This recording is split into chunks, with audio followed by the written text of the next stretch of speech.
平安，欢迎收听江南之声，我是刘英叶牧师。4月16日，暗黑中死去活来的呼声。经文记载在士师记10章6到18节。RPG 我们祷告的金句在士师记10章16节。以色列人就除掉他们中间的外邦神，侍奉耶和华。耶和华因以色列人受的苦难，就心中担忧。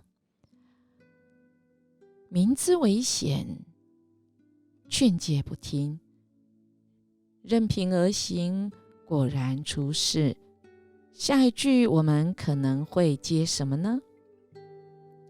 我们会说，早跟你讲，你就不听。你看现在这样吧。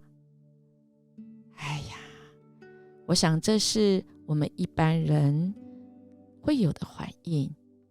其实我们心会很痛，是因为我们所关心的人，明明此路不通，或者是这一条是一个危险的路，这一条是一个不好的路，按照这样下去，可能我们所爱的人要受苦。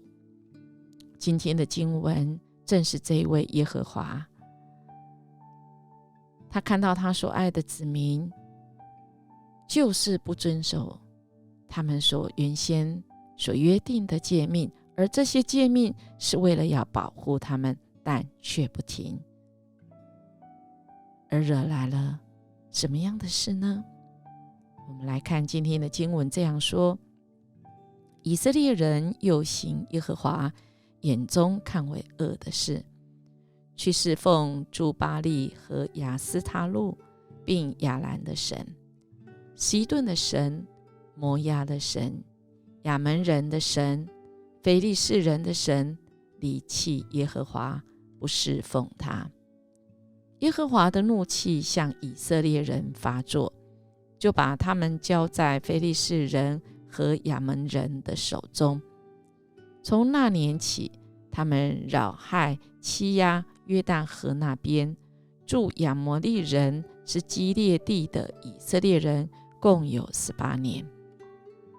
亚门人又渡过约旦河去攻打犹大和便雅悯，并以法莲族。以色列人就甚觉窘迫。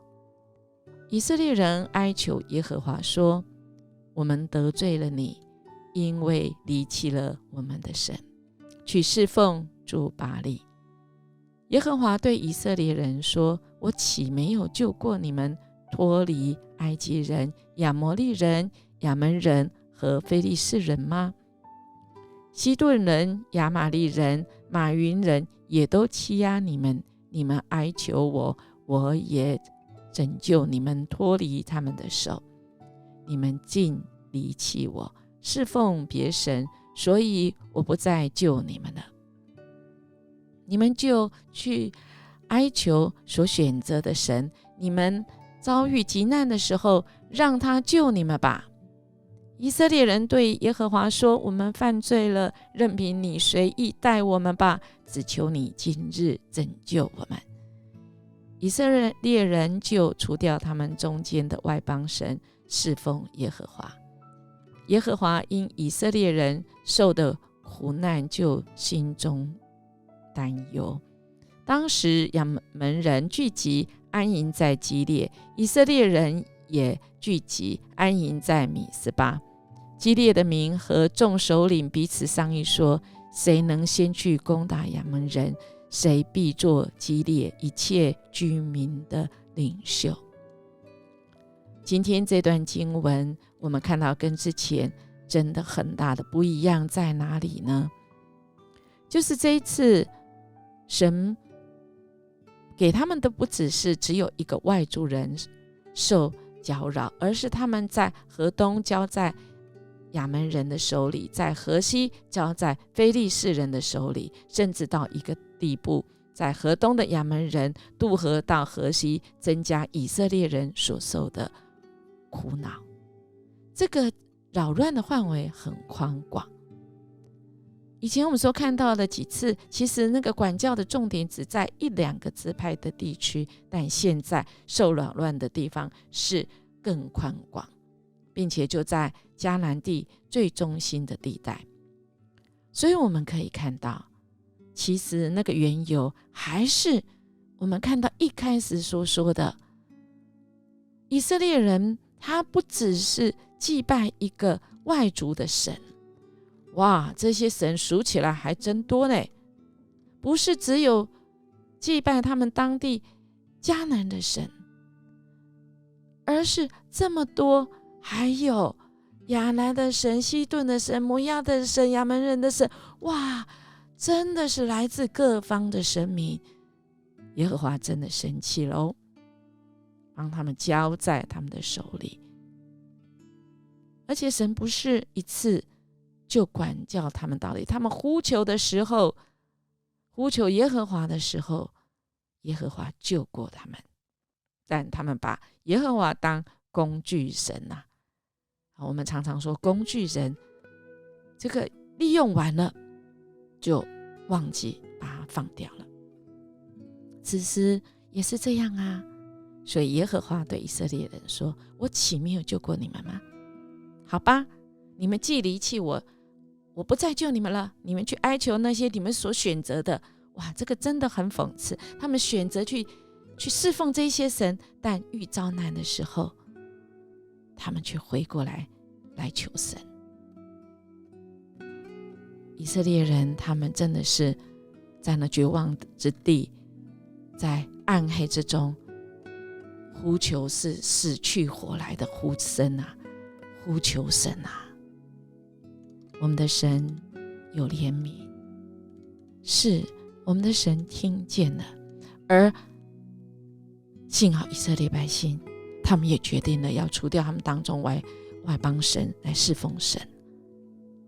耶和华因以色列人受的苦楚，耶和华是有怜悯，他心中也担忧啊。但今天我们的经文到最后，我们并没有看到耶和华他的出手，没有答应马上要救他们。那是什么原因呢？何以要让他所爱的子民在那暗黑的时代，在那长长的夜里呢？在那夜里哀求，那凄惨可怜巴巴被欺负，我们的神是想要看我们那个可怜的样子吗？他幸灾乐祸吗？不，我们的神有他的计划，他深深知道怎么让人透过被管教而真心可以悔改，而不是悔了不改。甚至在几千年之后，他自己的亲生儿子耶稣基督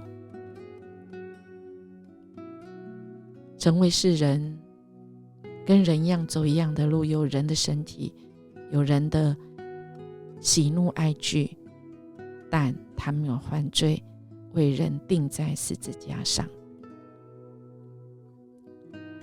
被钉受死，在阴间，在那个黑夜里，神是大有能力，但他跟人一样，在那黑夜，在那坟墓当中，黑夜里，在复活节的清晨，神亲自兴起他的儿子，有复活的身体，胜过那死亡的权势，为的就是让日后相信他的人都同样可以有复活的盼望。我们的主是复活的第一个出手的果子，而我们信靠他的人，我们也要跟他一样，一个一个在耶稣再来的时候，我们都要复活。亲爱弟兄姐妹，我们的主已经复活了，感谢主，我们的主复活了，就在我们相信吗？亲爱弟兄姐妹，或许你今天还不觉得？你说没有啊，好像还是在坟墓里啊。我只是听说主的复活，我还在那个苦难中，在坟墓里面啊。是再过些时候吧，或许在不多的时候，或许就在明天哦。亲爱的弟兄姐妹，在那黑暗的长夜里，好不好？我们来默想上帝迟迟不肯伸手拯救他的选民的原因是什么？悔改必然的后果，悔改必然要承受付出的代价是什么？你我的悔改是不是只在口舌上呢？愿我们真的可以成为那悔改的新生命。那么我们今天在那暗黑中，像在坟墓中，那呼声，神是听见了。我们一起来祷告。主啊，我们谢谢你，在那黑夜，在那坟墓中一样的环境中，黑夜，而且是尸臭味，而且是那好像毫无盼望中，主啊，你听见我们那死去活来的呼声，你听见我们的呼求，恳求你给我们勇气力气，撑过那最后的阶段。因为主，我们相信你的话语说，那复活大能要在所相信的人的身上。愿我们在我们在忍耐，我们知道那复活的盼望已经要应验。谢谢主，我们这样祈求祷告，奉耶稣基督的名求，阿们。英言牧师祝福您，今天虽然在黑夜中，我们却有那复活的盼望，成为我们支撑下去走最后一里路的勇气跟力气。我们明天见。